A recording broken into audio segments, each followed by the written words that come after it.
Mwaramutse neza mwese.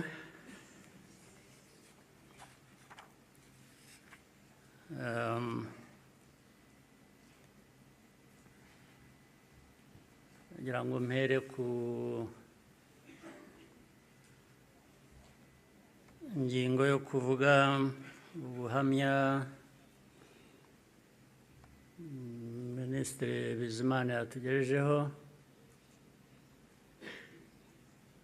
Hari ubundi buhamya burebure burimo amateka akomeye Theoneste namaze kutugezaho. Ibyo twumvise byose bifite aho bishingiye. Ni ukuri abafite uko babihakana cyangwa babihakanya, ngira ngo bafite akazi gakomeye kugira ngo uhindure amateka nk'ayo y'abantu nk'abandi,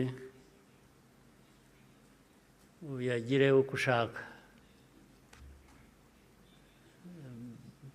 yaba mu gihugu hano byaba hanze, cyane cyane bakunze guhindura aya mateka yacu ku mpamvu zitandukanye.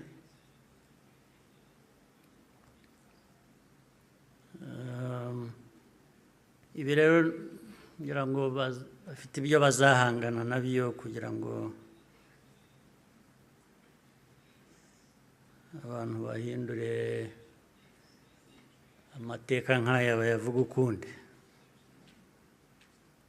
Ariko icyo navuga nk'ibyo Theoneste yavuze,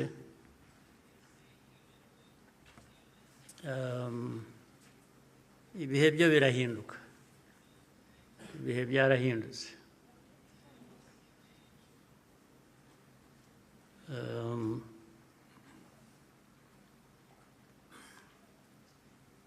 Nta uzongera gupfa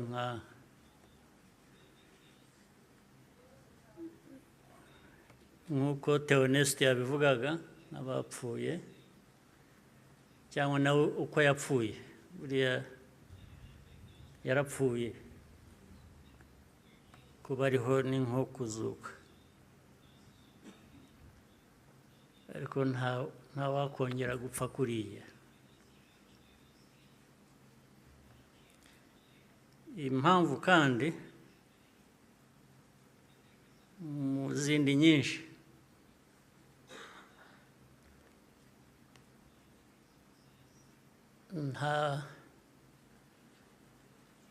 ntabwo wakwica umuntu kabiri.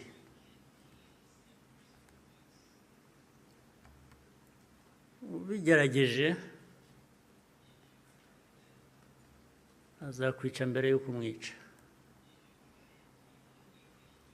Ubwo turi aha mutureba, bamwe bajya bashinyagura bavugira hanze. Igihugu cyose, igihugu cy'u Rwanda ureba, ntabwo gishobora gupfa kabiri.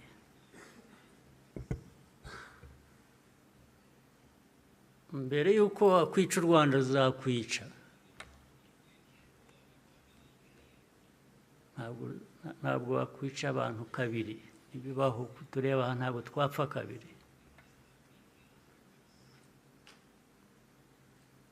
Ari twe bakuru, ari abana bacu, ntawe uzabica kabiri, ntibishoboka, ntabwo byakunda.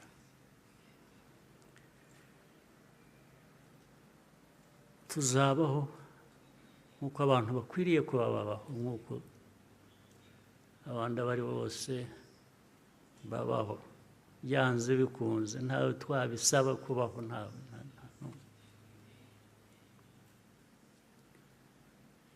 Uko mbivuze uku, hari ababyumva ukundi cyangwa hari abazabisubiramo ukundi, ariko uko mbivuze ni uko nguko aba ariko mu gutwara.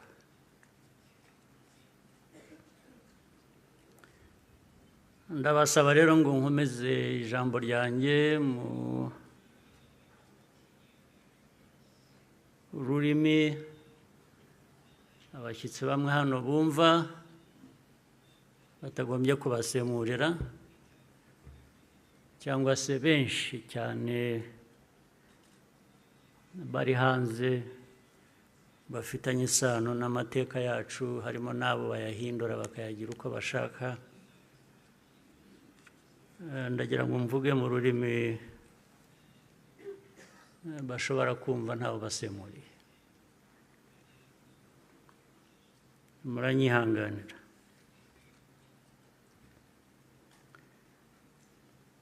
Today,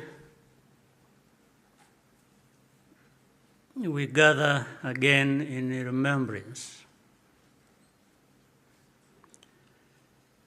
to everyone present and watching online.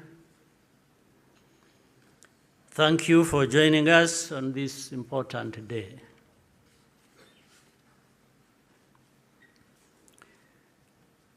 We deeply appreciate the friends who join us every year in person or in spirit without fail. I thank this survivor who has just spoken. These testimonies keep memory alive for all of us and for those who will follow us. Kwibuka carries profound meaning for our nation.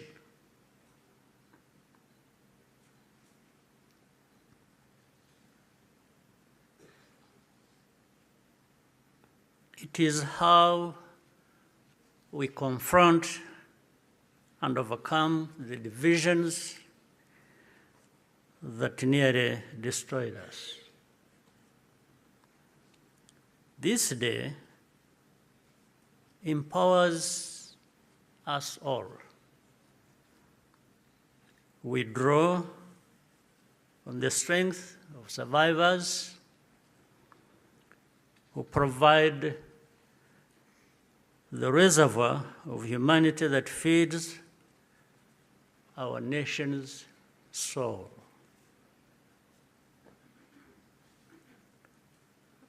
To all survivors,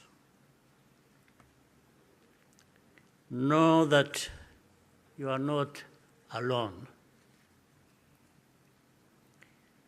We stand with you always. Everything we have achieved was only possible because all Rwandans decided to join hands in a common purpose. We honor the role played by every Rwandan in our country's rebirth. The reality of the genocide is clear for all to see. The ringleaders were convicted in international courts with rigorous evidence.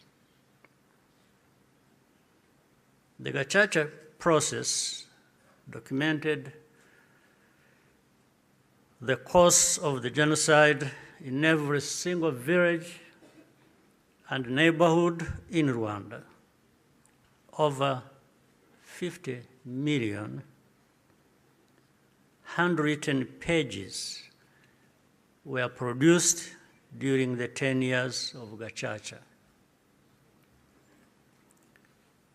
Right here, where we are standing, 250,000 victims of the genocide are laid to rest. And in 2018, the United Nations General Assembly adopted a resolution that called the genocide against the Tutsi by its proper name, with the support of every member state but one.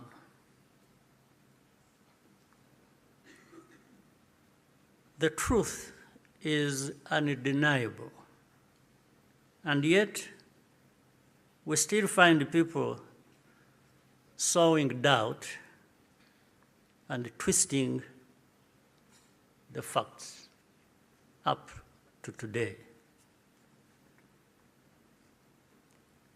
This is not just a matter of ignorance, but something much deeper. It means that the risk of seeing history repeat itself is a constant danger if we allow ourselves and our friends to become indifferent. Genocide denial begins long before the genocide itself is committed. There is a pattern of looking away from the warning signs or taking them lightly.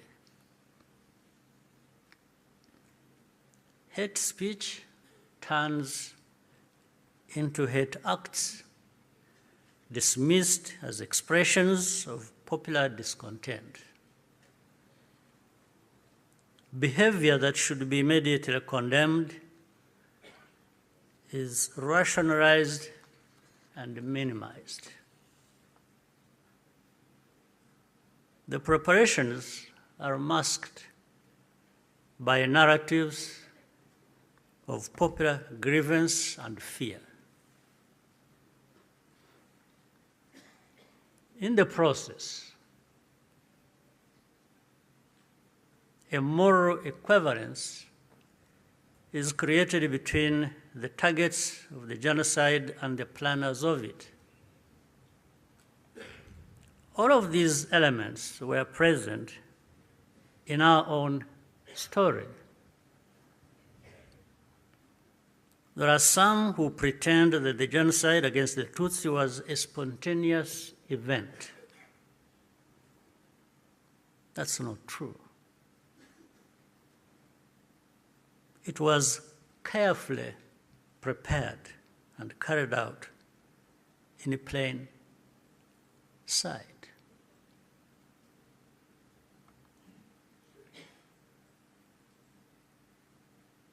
Regrettably, some who spoke the truth at the time and who were even eyewitnesses later became peddlers of distortion, mainly for political reasons. Militias were openly trained and indoctrinated in hate. Weapons were imported in large quantities, and Rwandans who opposed it were threatened or killed. Before 1994, communities were subjected to waves of smaller massacres meant to normalize the killing and also to measure the reaction of the wider world. And with only a few heroic exceptions, the world was unconcerned until it was too late. In the early 1960s, after countless Tutsis were killed or forced into exile, international voices such as Bertrand Russell, to name just one, described it as systematic extermination. The pattern continued in the 1980s and early 1990s. When Tutsi communities such as the Bagogwe in the northwest were targeted in organized attacks,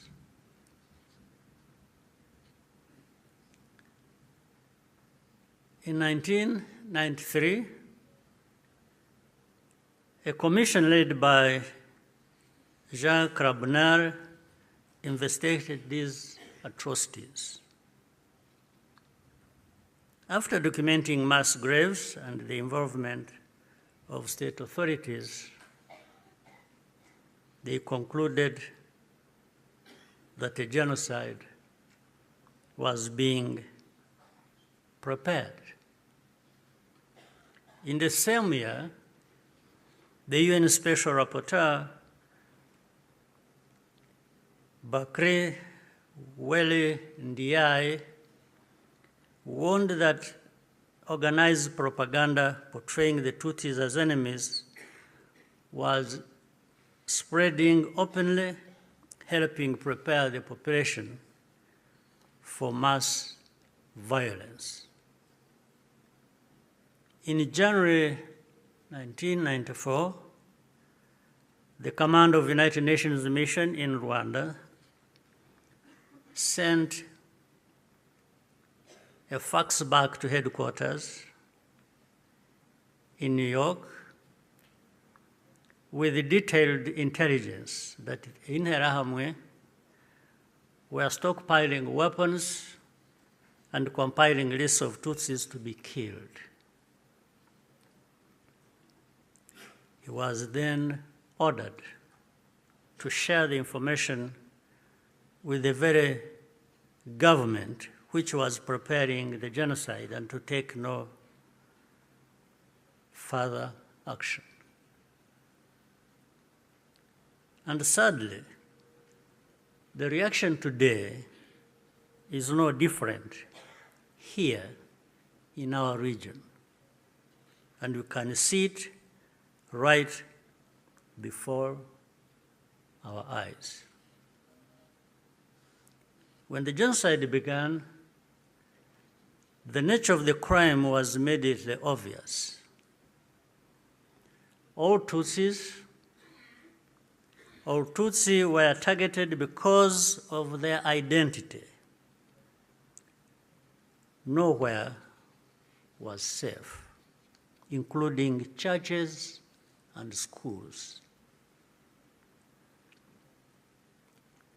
That horrific reality only underscores the humanity and the courage of the Rwandans who took risk to provide hiding places for their fellow citizens. The reaction of the international community was to evacuate foreigners and withdraw most peacekeepers. At Eto, Kichikiro, when the peacekeepers withdrew, thousands of desperate Tutsi were left to die. Such scenes were repeated across the country. If these forces had instead been supported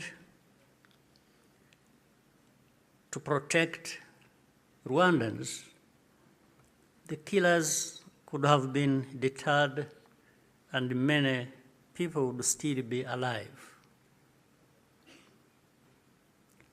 The lives saved by the United Nations peacekeepers who were allowed to remain makes clear how much more could have been done with the political will.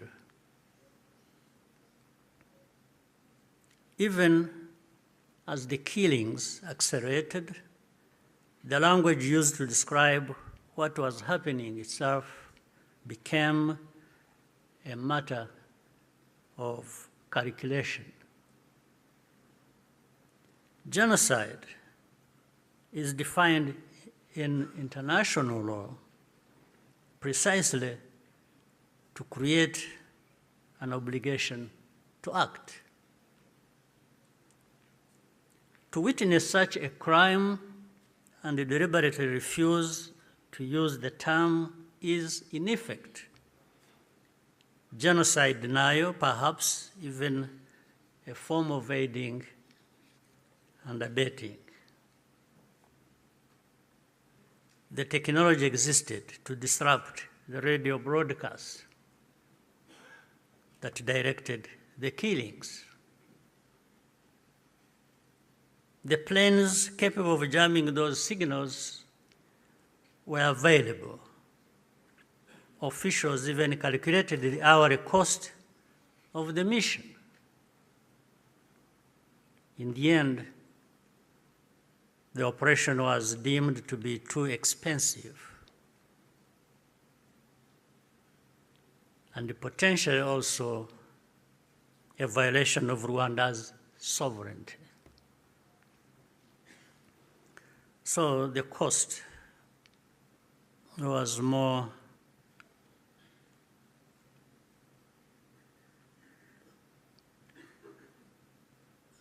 it became too expensive. It was more expensive, especially when in their minds, those lives are really worthless. So our lives were worth nothing. That's fine. For Rwandans, the lessons have been brutal.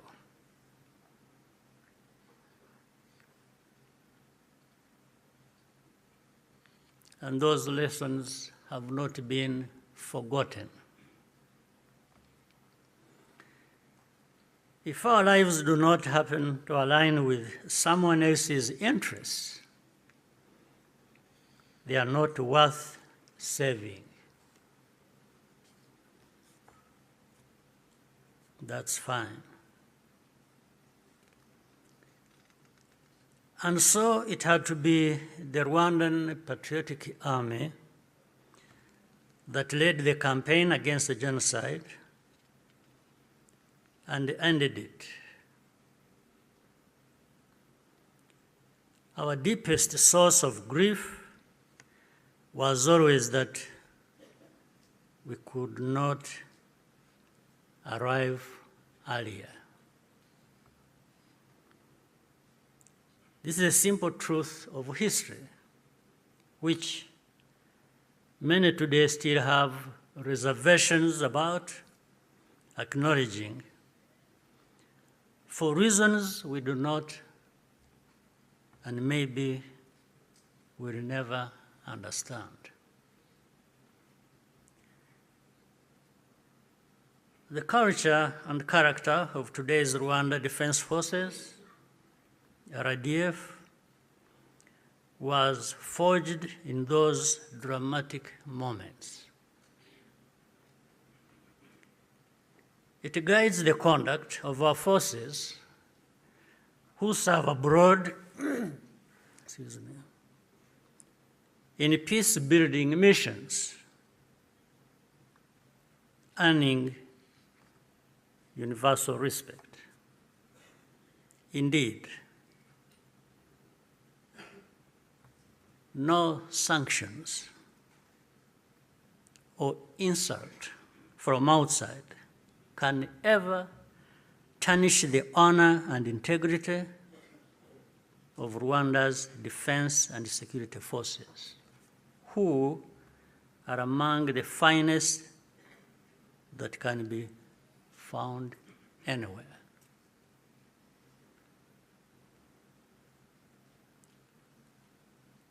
I look forward to raising this matter of sanctions at the highest level to understand the basis for such an injustice.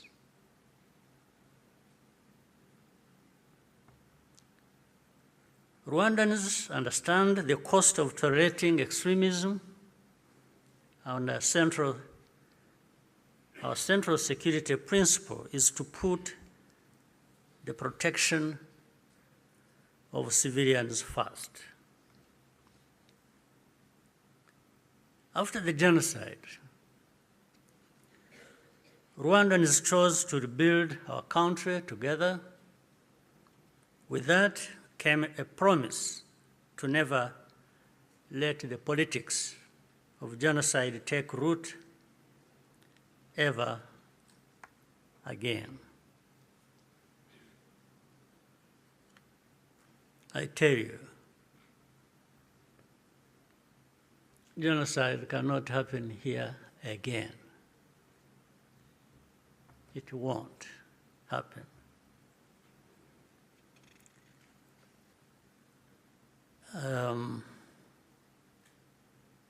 Even with those noises you hear in the region of people gathering from Europe, from wherever, and meeting in Kinshasa and bringing the son of Habyarimana and relatives and others from wherever and gathering. All of that is just noise. It cannot amount to anything that will happen here of that kind again. It cannot happen. And I'm saying this not just as a person. And I'm just saying it because I know every Rwandan, young and old, is as determined and is saying so, like I'm saying now to you.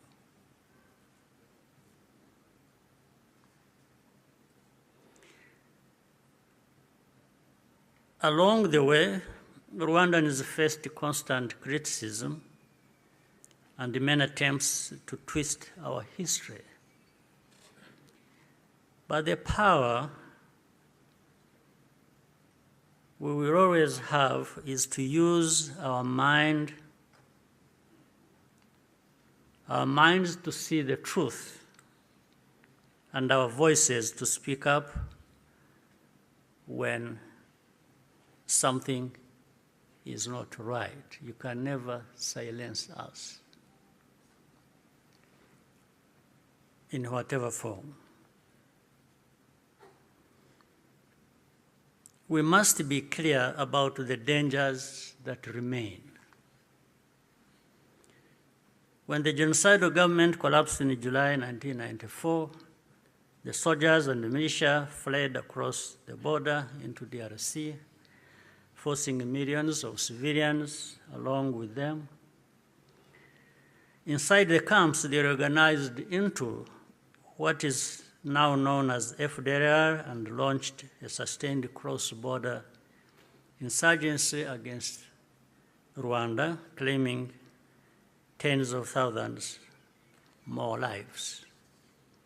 This was the period known as the Abacengezi insurgency, and the western border was only fully secured by the end of the 1990s through the combined efforts of our army and the brave residents of those areas. And since then, our defensive measures have been aimed at ensuring that such attacks can never again be made across our borders. This is not a problem that should be left to Rwanda alone. Doing so only rewards those behind the threats, while Rwanda is penalized for standing up for itself. Imagine a farmer whose field catches fire. At first, the flames are small. A few neighbors think it does not concern them. Others say the wind will change and the fire will die out on its own. So they watch and wait. But the wind does not change. Meanwhile, a pyromaniac is secretly adding fuel to the fire. So the fire spreads from one field to another, and then into the forest and the towns and beyond. Only then do people run with the buckets of water and call for the establishment of a fire department. Africans, more than most, should understand that the danger of moral passivity in the face of hatred and violent extremism.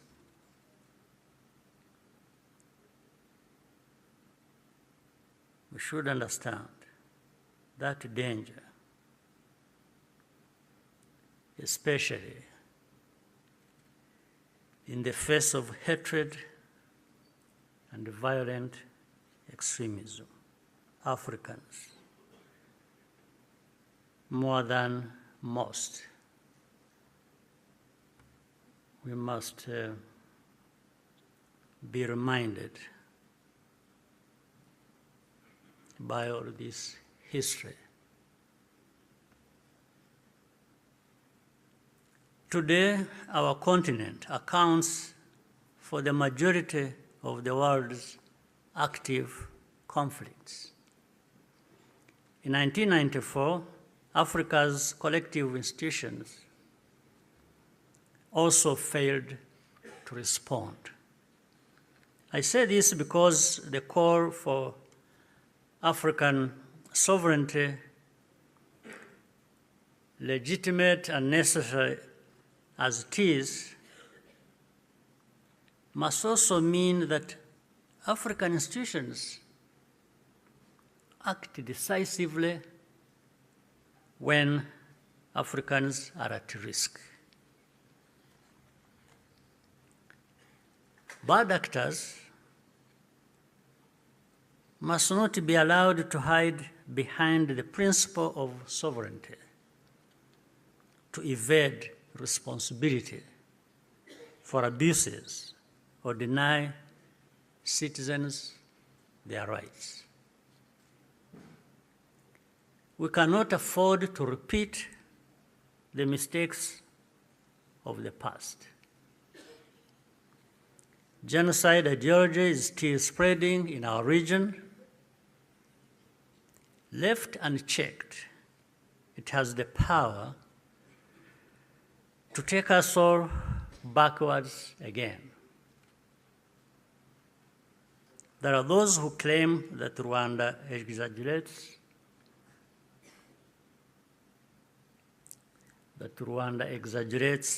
these concerns, or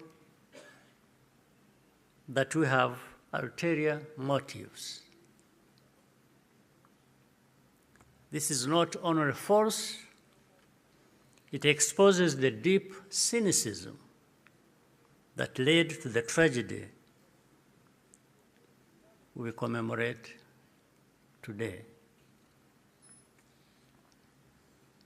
What sustains Rwanda today is the unity of Rwandans and the convictions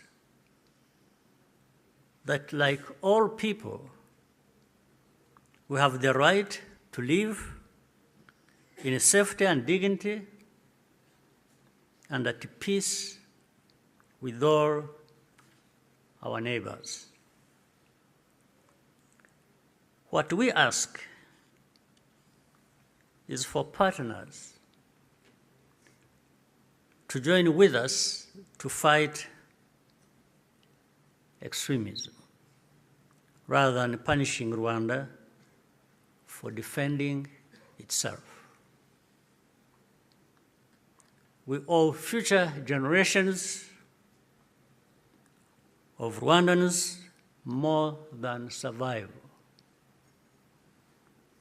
They deserve to inherit a secure, united, and bold country and an integrated and confident Africa.